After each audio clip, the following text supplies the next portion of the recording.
Okay, so I decided to finish off the three all in the same day of the books that I think all talk about how we shouldn't mess with our planet and pollute it and cut down all the trees. So the first one we read was The Lorax, the most famous book about that. Then I read to you Uno's Garden by Graham Base. And then this is The Wump World by Bill Peet. He's also one of my favourites.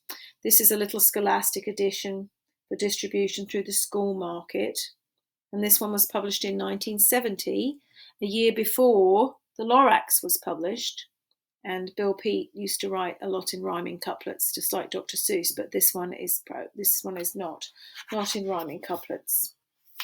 It's called The Wump World. Those are the Wumps. The Wump World was a small world, very much smaller than our world.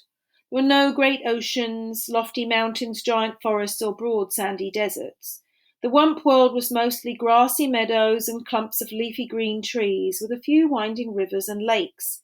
But it was perfect for the Wumps, who were the only creatures living there.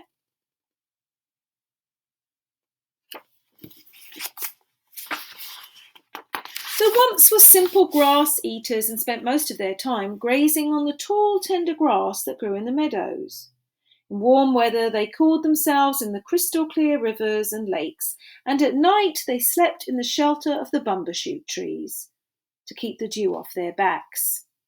Since the Wumps had no enemies, they wandered around just as they pleased, with nothing whatever to worry about. However, the Wumps would have worried if they had known that someone a million miles away was watching their little world.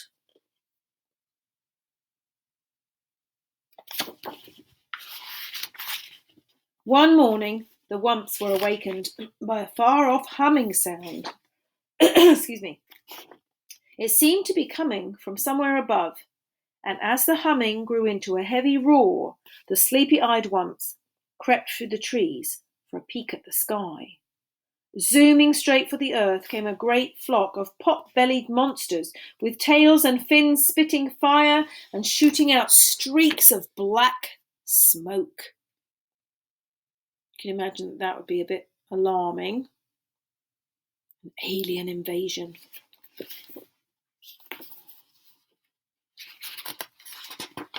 As the monsters swooped down to land, huge legs sprang from their bulging sides, and like gaping mouths, doors flew open. Then ramps shot to the ground, and down the ramps came a horde of tiny creatures swarming out into the meadow. These were the pollutions from the planet Pollutus. They had left their worn-out old planet to start a new life in a new world. After such a long journey, the pollutions were overjoyed to find themselves on solid ground once more.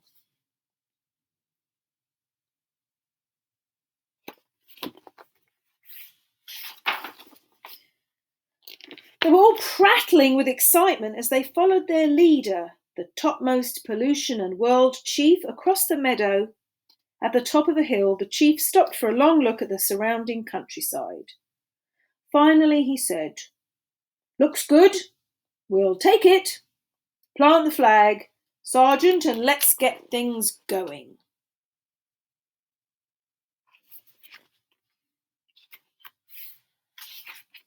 If you look closely, the flag that they're putting down, it looks like smokestacks with smoke coming out of it. That's not a good sign for Wump World. One shrill trumpet blast brought giant machines thundering out of the yawning spaceships, rolling down runways and out onto the meadow. The timid Wumps had been watching warily from the shelter of the trees, and at the sight of the giant machines, they were horrified.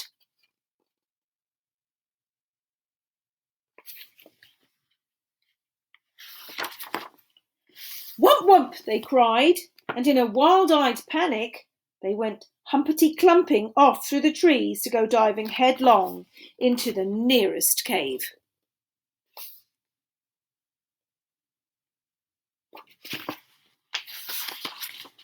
Then down they tumbled head over heels through a twisting tunnel to end up huddled together in dark caverns while the earth-shaking machines rumbled and roared high above.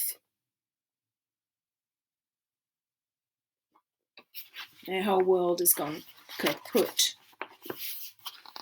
Once they got started, the monstrous machines moved at a furious pace, gobbling up trees and grinding them to bits. More giant machines flattened the ground, followed by great scoopers and scrapers and diggers and gigantic cranes. Soon the entire Wump world was overrun.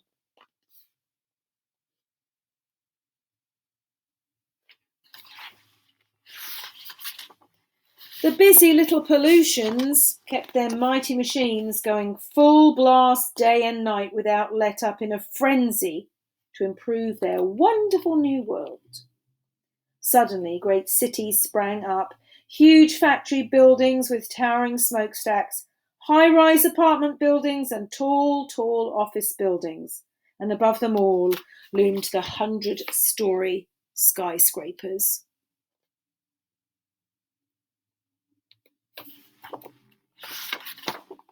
Along with the buildings came a tangle of streets and freeways with on-ramps and off-ramps, overpasses and underpasses, jammed with trucks and buses and cars of all sizes rushing pell-mell in every direction. It was one great turmoil of noise and confusion, and there was still more to come.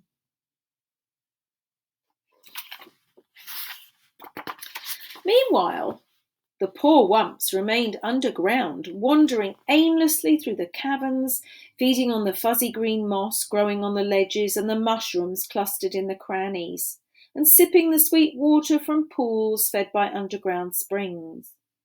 But they were very unhappy. For all they knew, they might have to spend the rest of their days down there.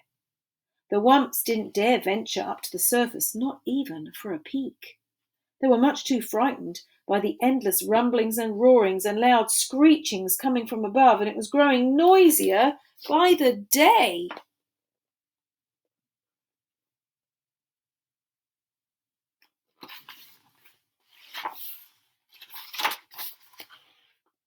There was more and more noise and more of everything.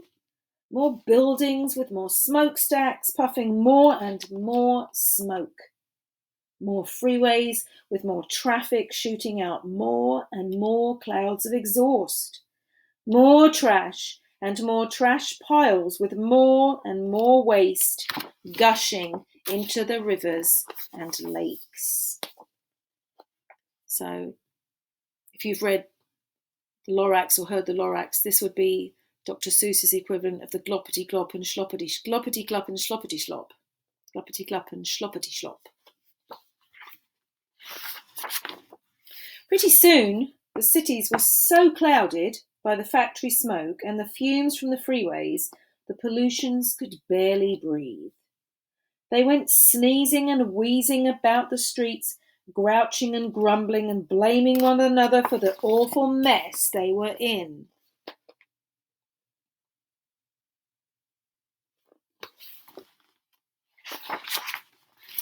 One day an angry crowd gathered outside the World Tower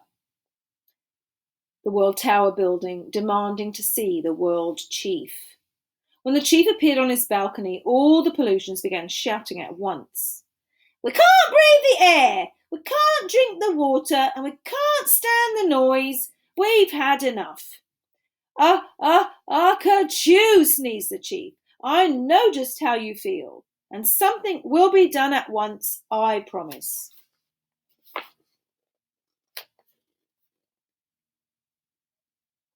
Sound familiar to the truffula trees being chopped down and all the stuff going in the air? With no time to lose, the chief called for a meeting with his 3 top outer spacemen.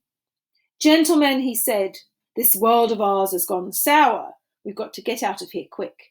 But first we must find a new world, a better one. That's your job, men. So get going."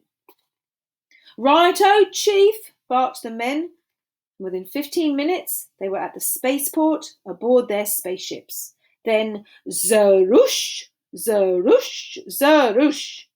The men took off in 3 directions, and in seconds they were zooming about in outer space at 7,000 miles an hour.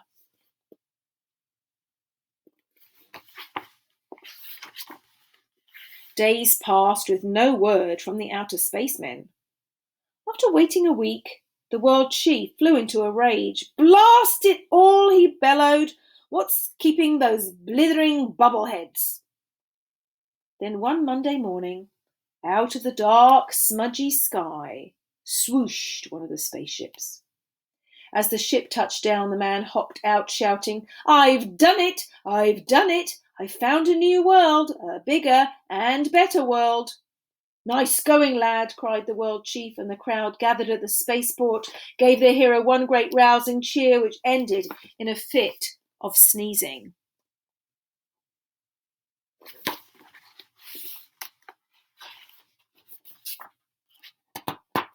In no time, the great news was sent flashing around the world over radio and TV, warning all pollutions to be packed and ready to go within 24 hours. At dawn the next day, the entire population swarmed into the space center and crowded aboard the giant spaceships. So you know what's happening, right? You know what's going to happen. They're going to go off and spoil another place, clearly. They're not learning their lessons. After double-checking to make sure all pollutions were accounted for, the world chief gave the signal for blast-off. With a thunderous roar, the giant ship shot off the ground, kazoom, up and away through the smoke-blackened sky, and were gone. And at long last, peace and quiet settled over the Wump world. The sudden silence came as a shock to the Wumps. They could hardly believe their ears. Still, they wanted to take no chances, and so they remained in their cabins with ears cocked for the slightest sound.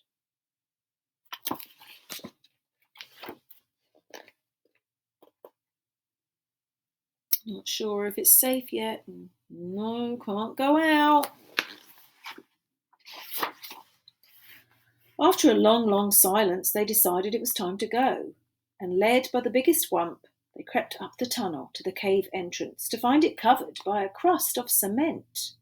With one powerful push of his snout, the biggest Wump bumped his way through. Then one by one the Wumps waddled out onto a freeway and gaped in wide-eyed amazement. They had feared something awful was happening to their world, but this was much more than they ever could have imagined. They were staggered by the size of the huge buildings with walls and walls of windows looming up on every side and the broad layers of hard, flat crust covering the earth, which felt strangely cold to their feet. There was no sign of any tree or tuft of grass. Even the sky was gone. And the Wumps wondered if there was anything left for them. At least they must find out.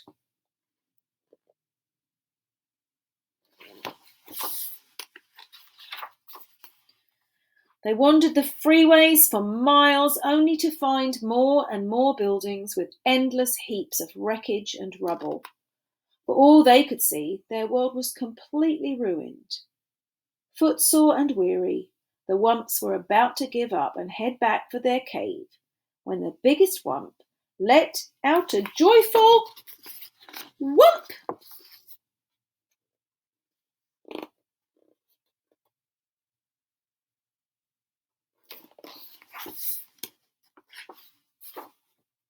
Just ahead of them was a grassy meadow with a clump of bumbershoot trees, all that was left of their lovely world. Wumping for joy, the Wumps went bounding off the freeway out onto the meadow. Pretty soon the hungry Wumps were munching away on the tall, tender grass. Now there was new hope for the Wumps.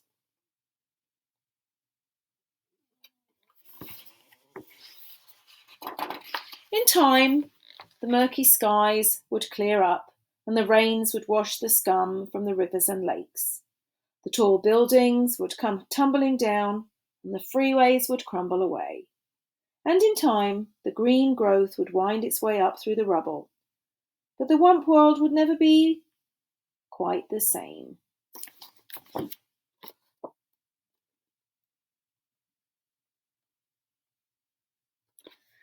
So while I was reading it, obviously I might have started to think about all of us stuck at home right now, not being able to do the things we want to do because something is going on outside in the world that we all have to deal with and be patient about.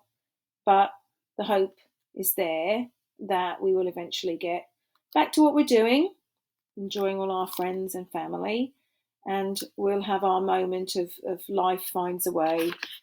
And even though things might not be the same for a little while, the world got back to itself and the Wumps got their world back. And we will too. And I miss everybody. Miss all you guys. Miss not being able to hug you and see all your faces. But that's the 3 books I wanted to share with you for Earth Day.